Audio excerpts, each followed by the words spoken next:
लेकिन मुझे नहीं लगता कि पाकिस्तान कभी चांद पे जा पहुंचेगा। क्योंकि पाकिस्तान आपको कब लगता है कि चांद पर जाएगा? Once in a blue moon. Chandrayaan 3 है वो डेफिनेटली लॉन्च हो जाएगा। जो उनका स्पेस क्राफ्ट है मून के ऊपर बिल्कुल स्मूथ लैंडिंग करने वाला है और हमें भी उनके लिए बेस्ट विशेस रखनी चाहिए क्योंकि हार्ड वर्क है, बहुत ज़्यादा हार्ड वर्क है उनका। बस ये है कि वो देखो हमारे साथ ही आज़ाद हुआ है, वो चांद पे जा रहा है, हम 14 अगस्त पे 14 अगस्त के झंडे खरीद रहे हैं, हम अपने मसाइल से बाहर नहीं आ रहे। यहाँ पे देखो कोई एक रोड टूटता वो बनने का नाम ही नहीं लेता। वालेकुम अस्सलाम, कैसी हैं आप? ठीक ठाक। अच्छा सिद्रा, आज का हमारा सवाल है चंद्रयान 3 के बारे में। चंद्रयान 3 एक सक्सेसफुल मिशन जिससे इंडिया को और पूरी दुनिया की नज़रें भी इंडिया पर हैं। आप इस चीज़ को कैसे देखती हैं? क्या इंडिया अकम्प्लिश कर पाएगा?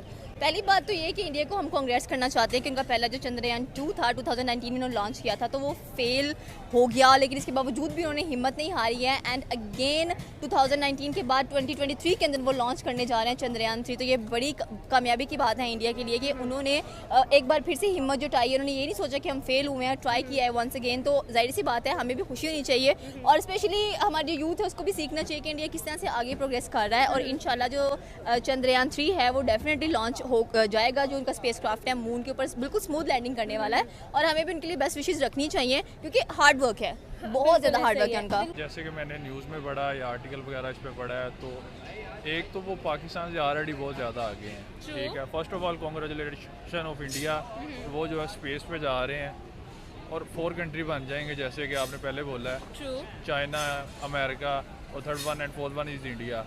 तो ये जो है रशिया लास्ट पे ये इंडिया है। तो जब ये इंडिया जा रहा है तो ऑफ कोर्स जो है उनकी सोसाइटी में पूरी इंडिया की ऑलरेडी जो है वो कह लें कि उनकी जो इमेज है वो पूरी वर्ल्ड में जो है बहुत ज़्यादा अच्छी बन जाएगी इससे। एक तो उनकी इकोनॉमी जो है वो ऑलरेडी बहुत बिल्ड कर रही है आईटी की वजह से, दूसरा ये जो इस स्पेस में जा रहे हैं तो इससे जो है वो बहुत ज़्यादा जो है वो तरक्की करेंगे।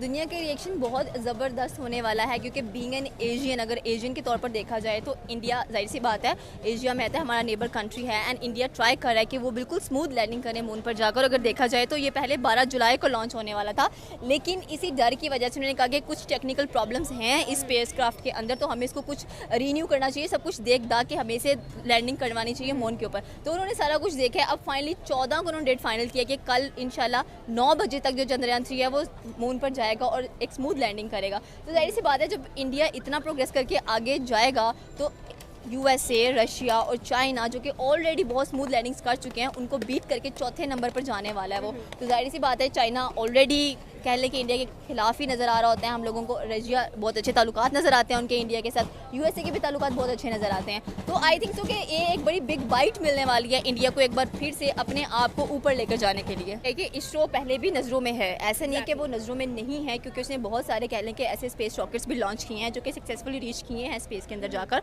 और अगर अब आप चंद्रयान 3 की बात करें तो डेफिनेटली सी बात है कि इंडिया एक बार फिर से अपने आप को मनवाने जा रहा है कि yes we exist in Asian states और कह लें कि शायद उनको एशियन टाइगर्स भी कहा जाए क्योंकि देखिए उनकी जो कहते हैं ना कि इंसान ने कुछ सोचा होता है कि मैंने ये चीज़ करनी है, उन्होंने सोचा हुआ है कि मैंने ये चीज़ करनी है तो उन्होंने की भी है इस चीज़ को लेकर। उन्होंने ये देखा अमेरिका क्या कर रहा है, नासा क्या कर रहा है, रशिया क्या कर रहा है, उन्होंने क्या हम क्या कर रहे हैं। उन्होंने अपने आप को देखा है, हमने अपने आप को किस लेवल पर लेके जाना है। अब इकॉनमी में 3रे नंबर पर है, जापान को बीट के गाड़ियों के दूसरे नंबर पर जाते हैं वो। अब स्पेस की लॉन्चिंग के अंदर भी देखा जाए तो वो चौथे नंबर पर जाने वाले हैं। अच्छा सिद्रा, आपसे मैं एक और सवाल पूछना चाहूँगी, पाकिस्तान आपको कब लगता है कि चांद पर जाएगा? Once in a blue moon. Very nice, very nice, very nicely said. अच्छा सिद्रा, आपके ख्याल में जब 2019 में चंद्रयान 2 जो है वो लॉन्च किया गया था तो आवाम जो थी, पब्लिक जो थी, इंडियन पब्लिक, उसकी तरफ से एक बड़ा इंटेंस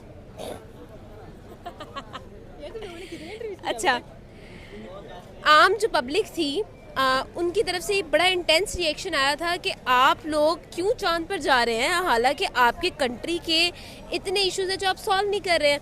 ये उनकी पब्लिक का रिएक्शन था, लेकिन अब वो जानते हैं कि चांद पर जाना उनकी इकोनॉमी को बहुत ज़्यादा बूस्ट दे रहा है। तो पाकिस्तान इस तरह की लॉन्ग टर्म थिंकिंग में क्यों नहीं है? क्योंकि यहाँ पर एजुकेशन डिफरेंस बहुत ज़्यादा है। आप खुद देखें जिनको हमने कुर्सियों पर बिठाया हुआ है वो प्रॉपर बैचलर भी क्लियर नहीं है, और अगर वहाँ के लोगों की बात की जाए तो उनकी जो एजुकेशन क्वालिटी है वो बहुत क्लासिक है। एंड इनफैक्ट जो फॉरेन इंटरनेशनल यूनिवर्सिटीज़ हैं वहाँ पर जाकर अपने कैंपसेस ओपन कर रहे हैं, मेन कैंपसेस इंडिया में ओपन कर रहे हैं। तो पाकिस्तान कैसे लॉन्ग टर्म सोच सकता है? अगर पाकिस्तान ने लॉन्ग टर्म सोचा होता तो आज पाकिस्तान की ये हालत ना होती। पाकिस्तान को पता होता कि स्पार्को जैसी चीज़ भी पाकिस्तान में एग्जिस्ट करती है। मैं अक्सर जा रही हूँ ना तो बड़े बड़े दुकानों के ये जो होते नहीं है शटर्स, इन पर लिखा होता है स्पार्को, पेंट का नाम है स्पार्को। अब इनफैक्ट वो हमारी क्या है जी, एक स्पेस एजेंसी है। हम कहते हैं कोई बच्चा नॉर्मल पे कि स्पार्को चलो पेंट है, उसको इतना याद होगा कि वो एक पेंट की कंपनी है, लेकिन उसको ये नहीं पता होगा कि वो एक स्पेस एजेंसी है। आप खुद सोचें कि यहाँ पर एजुकेशन डिफरेंस कितना ज़्यादा मैटर कर रहा है कि हमने कभी अपने बच्चों को गाइड ही नहीं किया, ना मिडिल में, ना प्राइमरी में, ना इंटर में। इनफैक्ट कह लें कि स्टडीज भी बहुत कम है। इवन बिफोर स्टार्टिंग इसरो, मुझे भी नहीं पता था कि पाकिस्तान की स्पेस एजेंसी। एग्जैक्टली जब हमने सुना मैंने कहा अच्छा स्पार्को भी एग्जिस्ट कर दिया, फिर हमने जाके सर्च की। अच्छा चलो, हम लोगों ने, हमें इसरो का कोई प्रोजेक्ट था तो हम उसको स्टडी करते हुए स्पार्को की तरफ पहुंचे। बिल्कुल बात यही है, क्योंकि देखिए एक चीज़ ऐसी है कि आपको कहीं से इन्फॉर्मेशन मिल रही है, आपके अच्छा इसरो ही है तो पाकिस्तान की क्या होगी। आप एक कश्मकश में आ जाते, तजस्सुस में आते, क्यूरियोसिटी क्रिएट होती है कि भाई मुझे भी देखने के पाकिस्तान की स्पेस एजेंसी क्या है। तो फिर हम गूगल पे जाते हैं एंड गूगल अंकल भी कहते हैं शर्म से डूब मरे। Exactly, and to the very extent हम लोग खुद देखें सिर्फ 2 मिशंस किए, वो भी इंटरनेशनल हेल्प से। यही तो बात है कि देखिए आप जो चंद्रयान 3 पर बजट सेट किया उन्होंने, जो लगा है वो 50 करोड़ इतना ज़्यादा लगा दिया उन्होंने। तो आप खुद इमेजिन करें कि क्या होगा। पाकिस्तान के पास 400 मिलियन मैंने सुना कि वो मांग रहे हैं एक झंडा बनाने के लिए। तो एग्जैक्टली तो PHA ने मांगा, PHA ने मांगा है, ठीक है। एंड आई थिंक सो ये भी सुना गया कि सरकारी मुलाजिमों के लिए कुछ सरकारी गाड़ियां भी मंगवाई गई हैं, बड़ी अच्छी क्वालिटी की मंगवाई गई हैं। अब आप खुद देखें कि गाड़ियों में बैठ के तो स्पेस पे नहीं जाया जा सकता ना। यहाँ पर सिर्फ ये जो रोड्स नजर आते हैं जिनके ऊपर गंदा गटर का पानी खड़ा हुआ है उस पर आप चला सकते हैं इन गाड़ियों को। तो यही जो 4 मिलियन आप उसके लिए मांग रहे हैं, आप इधर इन्वेस्ट करके देखें, अपने स्टूडेंट्स को आगाही दें, उनके लिए कोई प्रोजेक्ट स्टार्ट करें, उनको भी पता हो कि यार हमें भी कुछ ना कुछ करना है, आगे बढ़ना है। हम फजूल चीज़ों पर लगाने के लिए सबसे ज़्यादा आगे हैं। एंड मज़े की बात ये है कि उन्होंने अपनी कंट्री को नेक्स्ट मंथ, वैसे भी इंडिपेंडेंस है इंडिया का भी है, पाकिस्तान का भी है, हम एक झंडा बना देंगे, वर्ल्ड रैकेट्स में शामिल हो जाएंगे और इंडिया पूरी दुनिया में शामिल होगा और पूरी दुनिया उसको जानेगी कि येस इंडिया एग्जिस्ट नाउ।